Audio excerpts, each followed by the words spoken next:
Jadi orang yang mati syahid tidak boleh dimandikan. Karena apa? Itu luka yang ada pada orang yang mati syahid nanti akan mengeluarkan bau wangi yaumil qiyamah. Bukti dari mati syahidnya itu. Maka kalau orang mati syahid, walaupun orang mati di medan perang, Pak, itu kadang-kadang belum tentu syahid. Bagaimana niat dia berperang? Jadi nanti dibuktikan saat dia meninggal apakah wangi atau enggak, Allah yang tahu. Fadakhala fi qawlihi, dan masuk di dalam perkataan si pengarang kitab ini al-mautu, tentang kematian, yaitu as-siqtun nazilu, yaitu bayi yang keguguran, yang terlahir bila hayatin, tanpa ada kehidupan. Jadi pembahasan tentang kata mati ini, al-maut, dalam perkataan musholif itu kan tadi al-maut ya, yang bahasan yang ke-6 ini. Kata maut itu termasuk juga dengan pembahasan kita sebelumnya. Kan tadi kita mau bahas tentang wiladah ya. Wiladah itu yaitu anak yang nanti lahir tanpa nyawa, artinya apa? Keguguran. Ba'da tamamin asyuri, yang lahir tanpa ada nyawa walaupun sudah masuk bulan-bulan yang sempurna dari kehamilan. Ya kalau kehamilan yang sempurna berapa? 9 bulan. Sudah 9 bulan tapi lahir tidak terselamatkan, atau dalam bahasa ininya nggak ada nyawanya. Bila hayatin, walam tazhar fihi imaratuha, dan tidak tampak pada bayi yang keguguran tersebut tanda-tanda daripada kehidupan. Ya biasanya udah dipaku dia nih. Ada yang kadang-kadang nih kepalanya apa sih nggak tahu itu tetap tidak ada tanda-tanda kehidupan. Maka itu termasuk pengurusannya seperti mayit.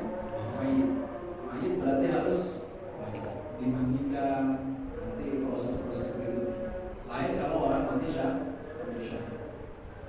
Wal mautu mujibun lil qusli 'alal ahya'i, dan kematian dan bermula kematian itu adalah sesuatu yang menyebabkan kewajiban untuk memandikan akan kematian tersebut bagi alal ahya, orang yang hidup. Jadi kewajiban mandi ini apa? Orang yang hidup. Jadi orang mati nggak mungkin mandi loh. Benar. Tadi saya tanya gitu, yang mewajibkan memandikan ini adalah orang yang hidup, karena ada kematian atas seseorang. La alal mayyit, bukan atas mayit. Ini kenapa diungkapkan seperti ini? Fal mujibu lil ghusli imma an yakuna qa'iman bil fa'il aw bil ghairihi, dan yang menyebabkan kewajiban untuk dimandikan adalah akan adanya berketetapan sebab pelaku bil fa'il au bil ghairihi, atau selain daripada pelaku. Ini maksudnya apa? Lima ruwiya 'an Ibnu Abbas radhiyallahu anhu, sebagaimana riwayat sebuah hadis dari Ibnu Abbas, semoga Allah meridhai atas beliau dan kedua orang tuanya, anna Rasulullah sallallahu alaihi wasallam, sesungguhnya Rasulullah sallallahu alaihi wasallam pernah bersabda, fil muhrimi, terhadap orang yang sedang ihram. Ihram berarti dia bisa haji, bisa umrah. Jadi dia biasanya kalau orang mau niat haji atau niat umrah, dia mandi terlebih dahulu, kemudian pakai wangian, dia jangan niat dulu. Nanti pakai pakaian ihram baru dia niat. Maka itu disebut ihram, orang dalam keadaan ihram. Jadi muhrim, fil muhrim, orang yang sedang berpakaian ihram. Alladzi waqasahu naqatuhu, dia ini dipatahkan lehernya oleh untanya, jadi mati, Pak.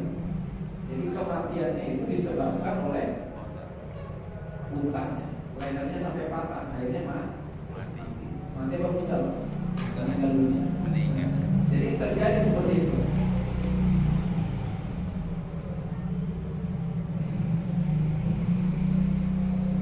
Wasiluhu bima'in wasidrin. Rasulullah SAW bersabda, mandikanlah dia dengan air dan air sidr. Sidr apa? Itu yang daun apa? Bidara. Daun bidara. Jadi orang yang mati dalam keadaan umroh juga Pak dimandikan. Kenapa tadi ada ungkapan imma ayyakuna qa'iman bil fa'il aw bi ghairihi? Itu bisa terjadi ya, berketetapan karena pelakunya atau selainnya. Karena tadi orang yang mati syahid tidak perlu dimandikan. Tetapi orang yang ihram juga dimandikan. Kemudian bayi tadi yang mati karena keguguran, dia juga dimandikan. Itu maksudnya. Jadi kondisi orang yang si pelakunya ini, yang meninggal ini, al-maut, itu yang menyebabkan dari bagaimana penanganan orang yang meninggal tersebut untuk dimandikan atau tidak. Wa zahiruhu al-wujub, yang tampak ya berkaitan dengan ungkapan hadis tersebut adalah kewajiban untuk dimandikan. Jadi berkaitan ghusluhu bima'in sidrin. Jadi zahir daripada hadis ini menjelaskan untuk wajibnya dimandikan atas mayat terkait orang yang ihram kemudian dia meninggal dunia. Masalah sebabnya itu urusan lain. Masalah karena jatuh, masalah karena yang lain itu urusan yang lain. Wal waqsu, tadi ada waqasahu.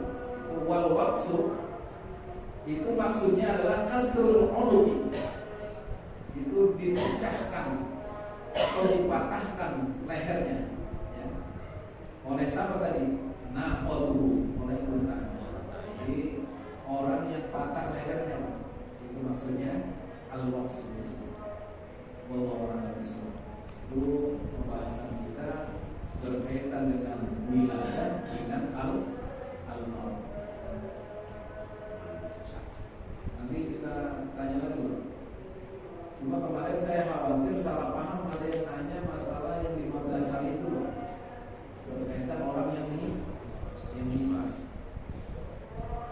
Nanti jangan sampai salah paham. Baik, kita bahas satu bait dari kitab Nasha'ihul Ibad. Qala al-musannif rahimahullah wa nafa'ana bi ulumihi wa asrarihi wa anwarihi fid dawa. Wal maqalatul khamisatu wal 'ishrun, dan maqalah yang ke-25. Qila, dikatakan al-muqirru bit taqsiri, mengakui tentang kekurangan. Ini orang yang mengaku bahwa dirinya kurang, ada kekurangan di dalam dirinya. Kita sering mengatakan jika yang benar datangnya dari Allah, Allah yang benar, datangnya dari Allah, yang salah dari saya sendiri. Itu ada ungkapan yang sebelum yang kita bahas. Dulu pernah kita bahas tentang itu. Tapi ini berkaitan di dalam keseharian, dia mengakui bahwa ibadah yang saya lakukan, apapun itu dia mengakui bahwa ada kekurangan di dalam dirinya. Ini kunci yang utama. Ai bil ajzi anit ta'ah, atau ada kelemahan ya berkaitan dengan amal ketaatan yang dia lakukan. Jadi dia tahu bahwa tidak akan sempurna berkaitan dengan ketaatan yang dia lakukan. Walaupun sudah banyak yang dilakukan, Pak, sedekah banyak ini, tapi dia tidak merasa sempurna bahwa masih ada kekurangan. Bisa jadi kalau bahasa lain ini ada khauf dan roja, ada rasa takut dan harapan. Dia takut kalau ibadahnya itu tidak sempurna dan tidak diterima oleh Allah. Waroja, dia berharap agar ibadahnya diterima oleh Allah. Abadan mahmud wal iqraru bil taqsir alamatul qabul. Jadi ini sebuah ungkapan tentang kelemahan yang selalu dia ungkapkan, itu adalah suatu keterpujian. Ini menandakan keterpujian. Ini menurut pengarang. Wal iqraru bil taqsir alamatul qabul. Dan mengakui kekurangan di dalam perbuatannya itu menunjukkan diterimanya amal ibadah. Maksudnya gimana? Nyambung. Jadi kalau kita ngakuin bahwa dalam setiap ibadah yang kita lakukan ada kekurangan, pasti dia ingin menyempurnakan. Ya belajar maksudnya. Dia udah tahu, wah ini saya nggak bakalan sempurna. Jadi itu hanya retorika aja Pak jadinya. Jadi hanya basa-basi akhirnya. Nggak pernah besok mau belajar ini. Cuma ngakuin aja, saya ini banyak kekurangan. Cuma sekolah belajar nggak mau, ini nggak mau ya cuma itu. Jadi itu hanya basa-basi aja tuh. Jadi kalau mengakui kekurangan ya harus belajar dalam artian. Itu menandakan liqabulil amal, menandakan diterimanya amal. Tapi tadi saya bilang ya harus belajar. Walaupun benar-benar kurang, ya kita harus belajar. Kalau memang udah sempurna, dia udah hitung zakatnya, sedekah, begini, warisan. Itu kan yang pakai ilmu itu Pak. Zakat harus punya ilmu. Haji apalagi? Sudah haji, bagaimana tawaf, bagaimana sa'i, bagaimana tawaf ifadah, kapan tahallul, kapan ini. Dia mengakui ada kekurangan, tetapi dia belajar bagaimana cara haji yang itu baru Pak. Dikatakan alamatul qabul, diterimanya li'annahu asyara ila adamil ujub. Nah ini karena sesungguhnya dia itu menunjukkan kepada tiadanya ujub. Ujub itu apa? Sombong. Ya. Jadi membanggakan diri. Yang saya udah haji, udah umroh. Yang sekarang kalau pulang umroh, Bang Didin itu gelarnya berapa ini? Itu budaya, katanya sih budaya mereka. Cuma kalau melihat baru berat juga. Ini biasanya orang Madura, orang Makassar. Iya, Makassar. Orang daerah sana tuh. Ke atas, orang Lombok itu biasanya. Wal kibru, dan takkan sombong dan angkuh. Jadi menandakan itu Pak. Tapi ya tadi caranya, kalau yang merasa kurang harus belajar, tapi setelah dia melaksanakan semuanya tetap dia mengakui masih ada kelemahan. Itu bukti tanda diterimanya amal. Ya, kebalikannya kalau kita pede aja Pak, ibadah yang kita lakukan pede, itu juga bahaya juga. Udah pede banget nggak mau lah belajar lebih parah lagi. Silakan Pak kalau ada yang ingin bertanya. Ustaz. Ya, Iya, dulu. gantian. Silakan. Iya, silakan. Assalamualaikum warahmatullahi wabarakatuh. Waalaikumsalam. Saya bertanya ini mengenai kelahiran kembar. Tadi lahir pertama harus mandi, yang kedua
beliau tidak tahu anaknya kalau di dalam itu kembar.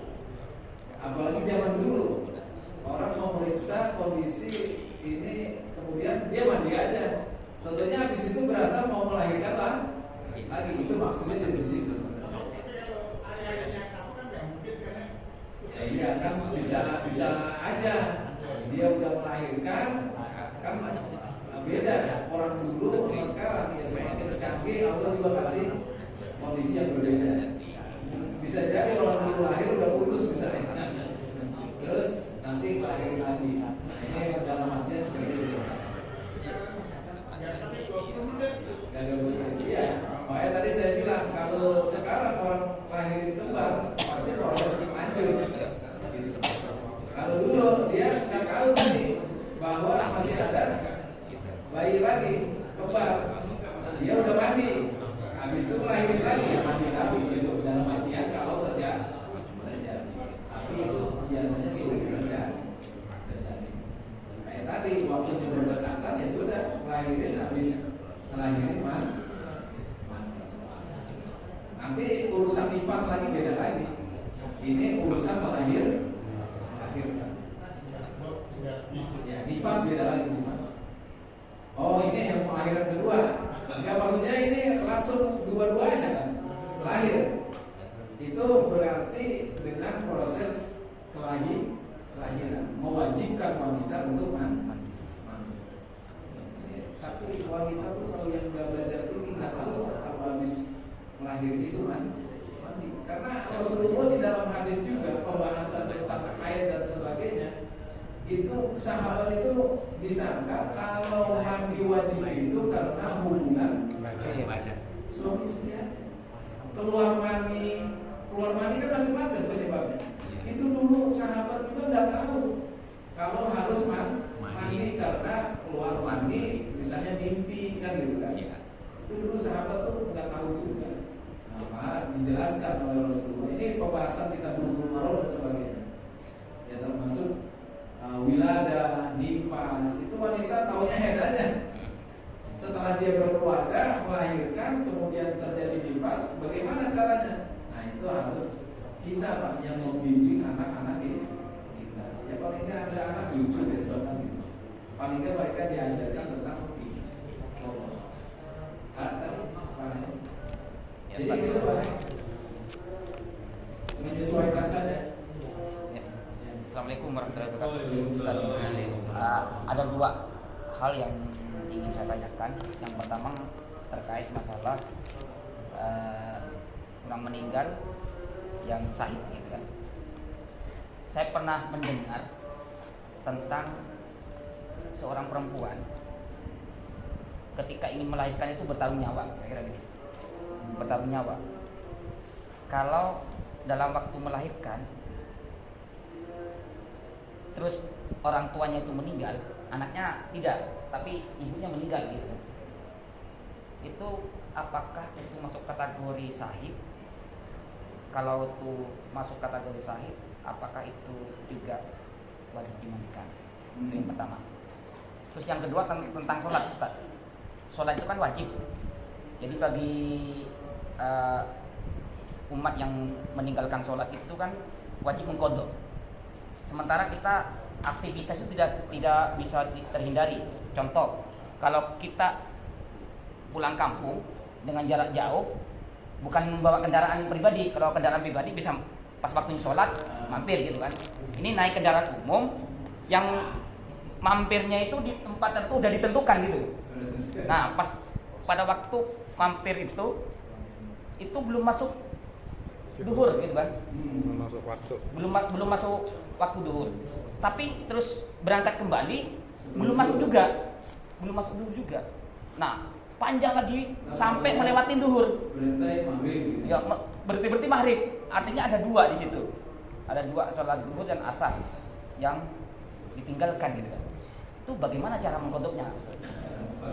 Ya, itu aja. Kurang lebihnya mohon maaf. Assalamualaikum warahmatullahi wabarakatuh. Waalaikumsalam. Ini ada dua hal. Wanita yang meninggal. Ini orang dianggap mati syahid itu banyak. Karena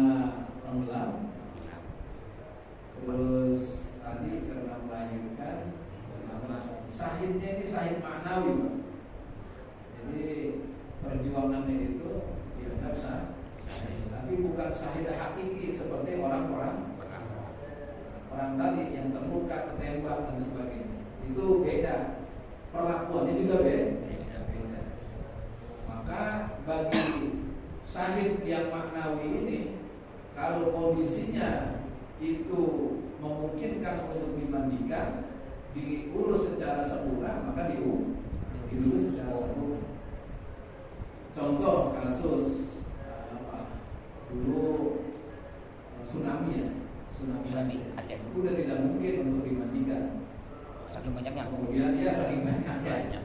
Akhirnya dia dikumpulkan di dalam satu tempat, disolatkan, lalu dimakamkan. Karena kondisi mayatnya juga yang sudah tidak memungkinkan untuk dimandikan. Di kafani juga khawatir akan hancur. Tapi kalau dia kondisinya baik dan sebagainya, yaitu diproses seperti biasa. Bahkan termasuk orang yang terbunuh macam-macam lah. Kalau dia udah kondisi rusak ya sudah diikat saja, gitu kan? Sebisa mungkin seakan-akan dimandikan atau dikafani atau seperti apa, kemudian dia disolatkan. Itu kan biasanya dikasih peti atau apa biar plastik, biar baunya tidak menyengat. Itu maknawi. Para soleh, syahid yang maknawi. Kemudian sholat wajib kita lakukan. Bagaimana mengqadahnya? Memang kita kalau pernah tahu bahwa kita tidak sholat kapan, atau masa muda kita tidak melaksanakan sholat, jadi bodoh dari sekarang. Masalah bodoh kapan aja Pak? Sholat zuhur dilakukan di Isya, maghrib di Isya, nih dari habis Isya kita qadha aja tuh sholat 1 hari misalnya, atau mau 2 hari kayak orang tahajud jadi tiap malam dia qadha. Kira-kira berapa hari saya dulu sholat saya tinggalkan, qadha aja Pak. Karena qadha itu kewajiban dirinya atau ahli warisnya. Bagaimana kalau dalam perjalanan tadi kondisi berhenti sebelum zuhur, sedangkan waktu yang dijamah itu zuhur sama asar dan masuk maka ya kita kalau tahu Pak ini mobil tanya sama supir, makanya harus ini juga kita cari informasi kayak tadi orang lahir ini cari informasi. Itu pentingnya orang ibadah itu harus tahu waktu dan sebagainya. Tanya ke supir, apakah kita berangkat ini dan mulai berangkat kapan sampai di tempat istirahat. Kadang-kadang dia memprediksi, kita sampai sono asar. Tahu-tahunya biasanya kan gitu Pak. Dia kalau sebelum zuhur berhenti, biasanya nanti sebelum maghrib dia berhenti. Tapi karena waktu dia berhenti pas maghrib. Tapi biasanya nanti malam dia Pak, jam 2 jam berapa kalau perjalanannya jauh ya. Di sini sampai Jawa Timur itu menjelang subuh jam 2 jam 3 itu dia berhenti lagi Pak. Gitu.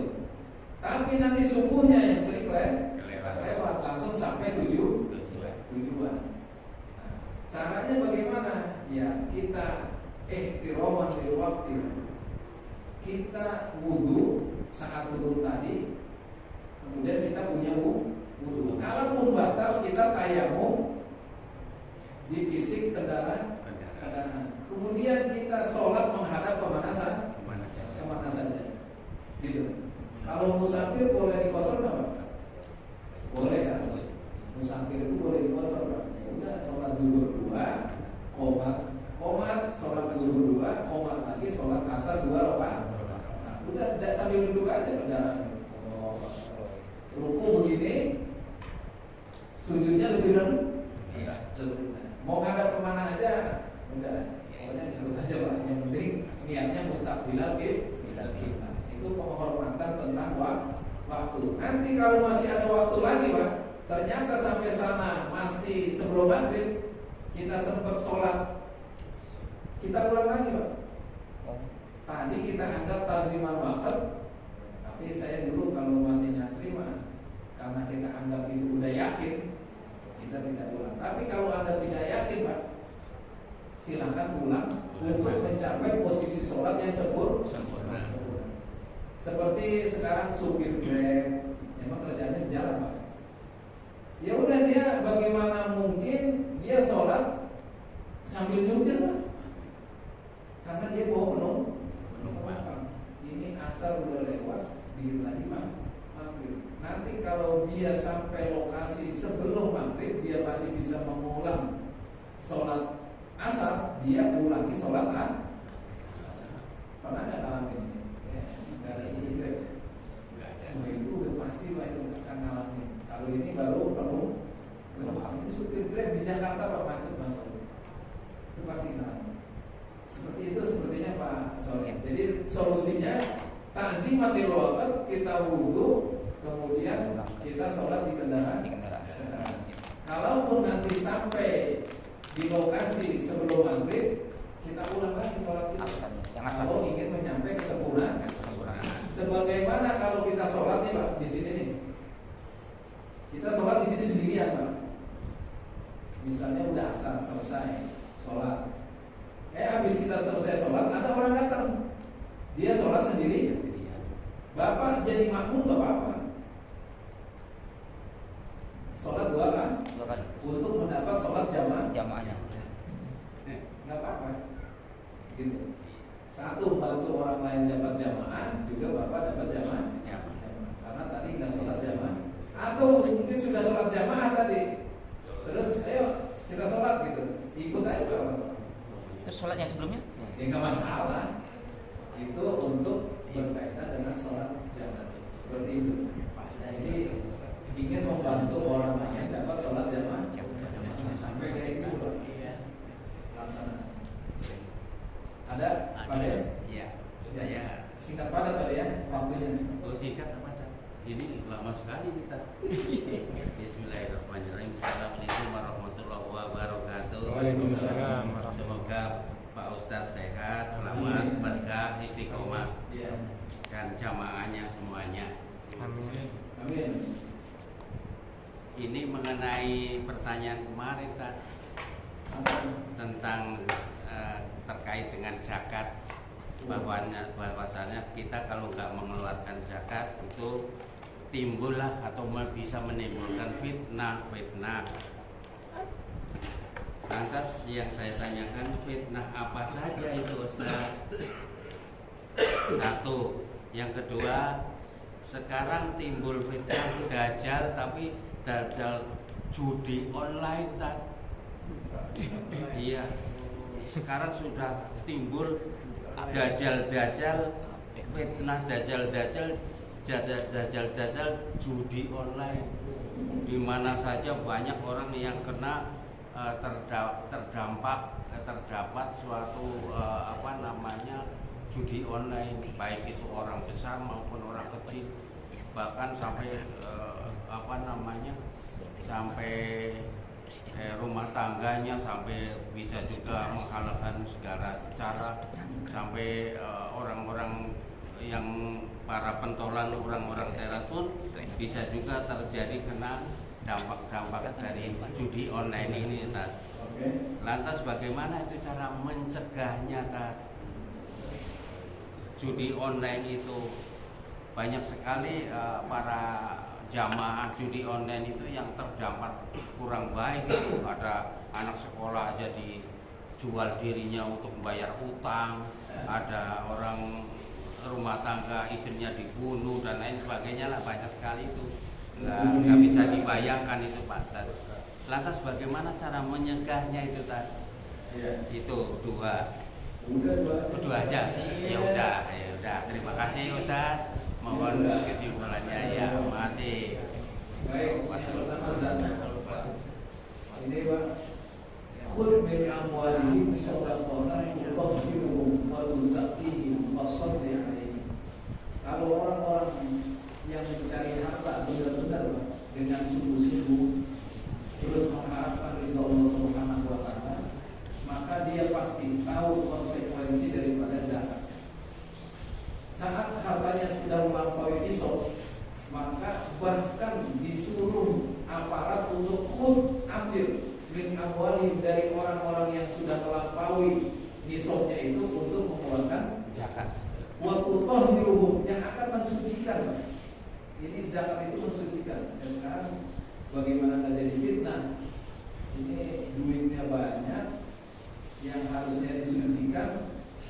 Ini kan di dalam harta kita bukan hanya milik kita, Pak. Milik orang lain. Tutoh di umum dalam artian itu, kalau dia memang sudah berhati-hati tadi berkaitan dengan yang kita pelajari tadi, Pak. Ya, iqrarul taksir, ya, itu mengakui akan kelemahan ibadah yang dia lakukan. Apalagi zakat yang memang sudah ada perintahnya untuk diambil dari hartanya, tuzaki untuk mensucikan hartanya. Kalau enggak, ya sudah pasti jadi fitnah. Fitnahnya macam-macam. Satu, kalau dia enggak mau mengeluarkan zakat zaman Rasul, setelah Rasul meninggal kan banyak, Pak, orang yang enggak mau bayar zakat, diperangin, gitu. Maka ada wewenang pemerintah ini dalam berkaitan pengelolaan zakat itu diambil paksa orang yang nggak bayar zakat. Sebenarnya seperti itu. Itu fitnahnya itu macam-macam. Tadi gambaran berarti imannya tidak kafah, Pak, tidak sempurna. Ya, orang kalau udah nggak mau bayar zakat berarti imannya nggak jelas ini. Maka zaman Rasul udah diperangin. Sekarang fitnah jajal dan fitnah judi. Ya, Pak, judi ini jadi zaman dulu, Pak. Dulu SD. Sekarang online itu yang tahu kan hanya kita saja, Pak. Privat ibaratnya. Handphone itu kan di tangan kita. Maka kalau sekarang, Pak, orang agamanya nggak ada, udah nggak belajar ngaji dalam artian bukan hanya ngaji Quran, ya, ngaji fikih, akhlak dan sebagainya. Ya sudah, yang membentengi dia siapa lagi? Orang ini di depan sendiri. Nggak ada lagi yang membentengi dia kecuali dirinya sendiri. Itu, Pak. Makanya kemarin ada berita orang menggadaikan motornya karena judi online, bunuh diri, nitip sama keluarganya biar dibayarkan utangnya. Enak banget, Pak. Udah mati nyusahin. Suruh keluarganya, Pak, bayar utang. Matinya aja nyusahin, belum utangnya. Jadi itu, Pak, ya, emang pengaruhnya besar. Ya, ini hati-hati, Pak. Tapi lagi-lagi, Pak, kalau kita orang tua hati-hati dalam artian bukan hanya masalah ini, Pak, bagaimana mendidik anak. Itu, Pak, orang dulu mau memelihara, dari mulai mencari jodoh sampai bagaimana mengandung anak, sampai melahirkan, sampai mendidik anak itu hati-hatinya gimana, Pak? Orang dulu cari mantu atau cari istri, pilih benar-benar, Pak. Apalagi kalangan santri itu, Pak, kalau itu Bang pilih mainnya pas apa ini sama santri sana. Sudah pilih, Pak, benar mana yang terbaik. Kemudian saat dia hamil itu dijaga, Pak, makanannya, ngajinya, puasanya, orang tuanya, Pak. Anaknya lahir begitu juga, cari harta yang baik. Modokin itu juga, Pak, dipuasain anaknya. Masya Allah. Itu dulu nenek saya itu kalau udah berdoain tuh, Masya Allah. Ya walaupun ilmunya sedikit, ya mudah-mudahan manfaat, Pak. Terus orang tua dulu gitu sampai. Maka ini, Pak, kalau terjadi judi online, ya kita nggak tahu juga, Pak. Kadang-kadang kita udah berusaha sebaik mungkin kita ini, tapi ada aja namanya fitnah dunia. Fitnah itu kan artinya ujian, Pak. Fitnah itu ada ujian. Anak-anak itu bisa ujiannya macam-macam, Pak. Kita nggak tahu apa ujian untuk kita dari anak atau dari yang lain. Itu seperti itu. Maka selama kita menjaga tadi pola-pola itu, makanan kita jaga, dari mana harta kita peroleh, maka iman, Islam dan ihsan. Ka'annaka tarohu fa'ilam takun taroh, fa'ilam tarohu ka'annaka taroh. Kalau kita tidak melihat Allah, jadikan seakan-akan kita melihat Allah. Jadi itu, Pak. Apalagi yang bisa membentengi? Ini udah gak ada batas. Cuma handphone doang Pak, klik terus ngirim apa? KTP.